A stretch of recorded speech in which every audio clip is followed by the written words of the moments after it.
Hello everybody. Yeah, missed yesterday and today is already late. I'm here in the bathroom again. It's cold outside. I'm with like really warm stuff already. But also we went out in the mountains, so I was overly dressed. Here is okay down in the valley. It's a Sunday, a very cold one, and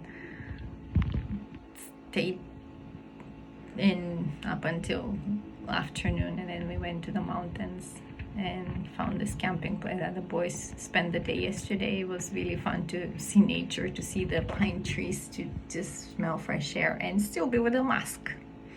And we also found what is it called,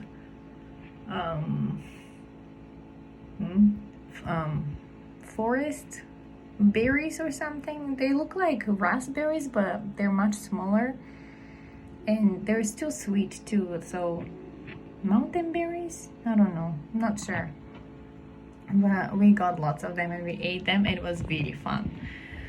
And then the babies tried it too. We had them like all packed up like astronauts because it was really cold out there, and so they basically had their heads out only, and they opened their mouth for the berries. It was really fun. It was yummy, and it smelled like campfire everywhere. So the kids were there are kids who go there over the weekend, and then the parents take them home like around afternoon of Sunday so they can get ready for school on Monday again.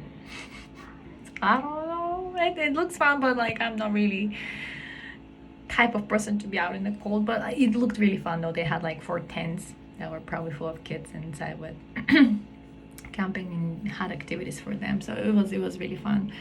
But something I wanted to share with you today that I thought about was actually yesterday. I was washing the dishes in the morning, and there was this container that was in the sink, and so I wanted to wash it, and the water was running, and I find myself holding the container and the lid with both hands, and I'm trying to wash it, but like I was thinking, well, so I'm just rinsing it both, like take turns, one and with the other one and the other, and like wait, that's not how I'm gonna be effectively washing it if I have both pieces in my hands at the same time and just keep rinsing them one and with the other. My point is I had to drop one and take the other one with both hands and start washing it inside. And soap it and then rinse it, right? And then put the container, and then they take the lid and do the same thing. So to me that was like kind of like an eye-opener, like made me think of, wow, it's like sometimes in life don't you do the same thing, like you grab like two things with your mind or with your hands, whatever. It's like two things at the same time, and you don't let go from each of them. It's because you don't want to, and you just hold on tight to both of them, but then you cannot have any effectiveness with both of them at the same time, or like juggling with two is really hard. Anything, like you can compare it in your life with I don't know, job and motherhood, or like two decisions you have to take of job opportunity, or studying, or working, or should I marry this guy or that guy, or do I want kids or not, how many, like things like that. It's just like, I don't know, whatever's in your mind that you're struggling with. Sometimes I feel like we should totally learn, have the ability to drop, and the willpower to drop one and do the one first and then the other, if that is possible, if that is it doesn't have time limits, or if it's doable. So yeah, I often find myself like my mind gets overloaded with too many things that I think about. Like I have to do this and this and this and this and this that and today, and then at the end of the day I'm like, what did I really do? Like, did I manage to do this and that and this and that? And then sometimes I do, sometimes I don't. Sometimes I have good days, sometimes I don't. But that container with the lid, I will probably remember for a while.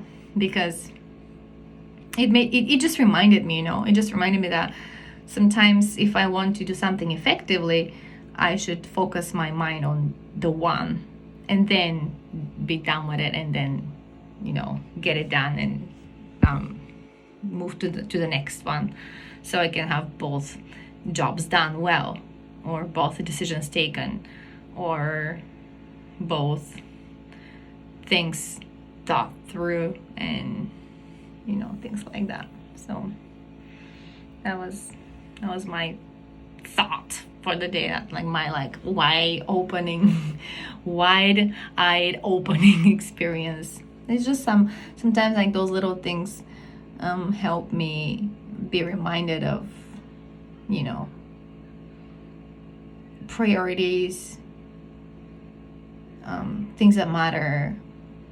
And gosh, November's almost over, and then it's coming towards the Christmas season, but then my kids will be at school till the 24th or the 25th. I'm not sure, because it's Japan. In Japan, who cares about Christmas really? But yeah, it's just, to me, I think for me Christmas Eve is more special than the Christmas day, because I guess I'm getting older, and so I don't really get excited about presents, more materialistic things. Yeah, not really. All I pray for and hope for always is the health and the well-being of my kids, because if something happens to them, I don't know how to cope with them. But so when they're happy, I'm happy. When they're sad, I'm sad with them, and I try to figure out a way to help them not be sad. But I think sometimes they have to go through the sad. Today, I noticed that my little one from the twins, my little boy, he was in a situation where I could grab him and help him not to hit himself, but he was holding on to a little table, about his size, really tiny table, and he was holding on to it, but then he lost balance and he fell backwards, but then his face almost touched the surface. But thank goodness he doesn't have that long nose like me. He is half Japanese, so they all have those cute little noses, and thank goodness not sticking out like mine. But I think he got lucky that he didn't go. But I noticed that he closed his eyes, kind of like trying to be ready for whatever's coming when he falls, if something's gonna hurt. But nothing hurt him, so he was like, oh, okay, I got it, phew, kind of thing. But he's learning, so maybe he had that experience where he actually hurt himself, so he kind of knows. And that's how we learn in life too, It's you do one mistake, you get hurt, you get burned, you get broken into pieces, and then you don't do that mistake again. Hopefully if you don't learn, then you just make it over and over and over again. But I that was another thing, interesting. So if I help him, he'll never learn that could hurt. So he could, he wouldn't know it hurts. So he doesn't know it's gonna hurt. He's not gonna know how it feels to hurt. But he has to learn what is painful, so he can know what is not painful and go towards that direction, and not seek for things that hurt him, seek for things that don't hurt him. So in order to, interesting, right? If you want to be happy, then you have to go through sadness and disappointment and discouragement, even, so that when you're happy, that what happiness is, when you're full of joy, and when you have the good days. How do you know they're good days? Because you have bad days to compare them, right? So to me, that's wow. Yeah, so keep that in mind. You have to have the opposition in both, so that you have to let your kids fall down and cry, and just be there to encourage them and to comfort them. That's what I do, because I'll tell you this real quick. It was an experience that happened in Bulgaria. We were in the city park, in the park back home in my hometown, and then they had that was 3 years ago. I don't remember. It was yeah. So my youngest boy, that was before the existence of twins, or the thought of it, like no twins. So I had 3 boys, and so the youngest one was still small. He's now 7, 3 years ago. He was 4. So in that particular park, there was this thing that you climb on. You climb. It looks like a ship, or like some place where you put a flag or something. So it was like on a how do you go on a pillar, on a like metal pillar, sticking out, and it's like a balcony on top, like around it, and there's like a flag on the top of it. So you climb there with so imagine like in the ships, the pirate ships, or the ships, remember how they have like on the top some kind of like a circle thing that you climb on with this rope kind of ladder, and you go on the top of it, and you look with the binoculars or whatever if there's like other ships. Yeah, that kind of part. But so he had to climb on the top of it through that ladder, on that ladder that was like shaky and blah blah blah, and then he had to go on the top, and then he did. Climbing up is no problem at all, but then he had to go down, and he refused. So I explained to him, and he was 4, he doesn't know much. He's like, "Mommy, pick me up." So he's like stretching his hands down, and it was like really close to me, so I could grab him and put him down. But I was like, "No, you're gonna learn a lesson today." So I was like, "Remember how you were turned? You have to turn back again and go down the same way." I was like, "No, I can't do that." So he started crying eventually, like, to make a short story, because that was about 20-30 minute story. So he cries, I say, "You can do it." He cries, I say, "You can do it." And so I noticed there were other mothers and grandmothers and grandfathers and fathers and people around that were like looking at me, probably like, why she's making her life so hard? Why can't she just pick the kid up and just shush him up because he's crying like crazy? So I was like, I don't really care. I was like, "You can do that. You know how you went up." And I showed him with my emotions. You go up the climb the up, get up, and then the same way you turn back, and you put one step, then the other step, and you hold on, and you go down like that. Eventually he did it, and you know what? He felt great about himself.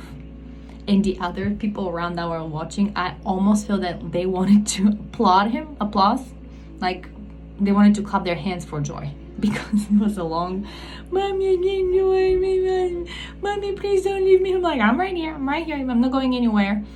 But I think that day he learned a lesson. And I honestly felt like, why am I putting myself through that? I could have just picked him up in a second, in a flash, and just forget about it and move to the next thing, swing or whatever. But I think I feel happy that I did that, because it was something. Yeah, the monkeys are taking a bath one by one, or 2 by 2, I don't know. It's quite noisy in this house. But anyway, so that's why I hide here, you guys. Here's my sanctuary. Anyways, so he went down, and I don't think he ever went back on that thing. But I felt like that particular kid with that particular charisma and character that he's got, he has to learn to do things by himself, because I knew he was my youngest. And mommies, they have in Jamaica the saying, "wash belly." That means my last one. That's what I thought. That's what I always thought. He would be like my last one. I'm pretty good with 3 boys. What did I know, man? Anyway, so but that's because he was my weak spot. So I was like, yeah, I have to teach him to be tough, to like, not always mommy does everything for you, mommy loves you, and you just, take things for granted how they are. No, you have to learn to. So I think sometimes it's good to take the time, and because it takes time and attention and love and compassion, but you hide those, under the rug, and you praise them when they do it, because you believe that they could do it, and because they believed in themselves. So I think that's what I'm trying to build in my kids, to believe in themselves. And that doesn't happen by telling them every step what to do, but sometimes you gotta do what you gotta do. Anyways, that's all for me from today. Let your kids make mistakes. Not like the big ones in life that we're worried about when they're teenagers, but when they're small, when they're still small, let them just make the mistake. Let them learn their lessons on their own. Because you have your lessons that you learned when you were a child. They have their own. Everybody has their own.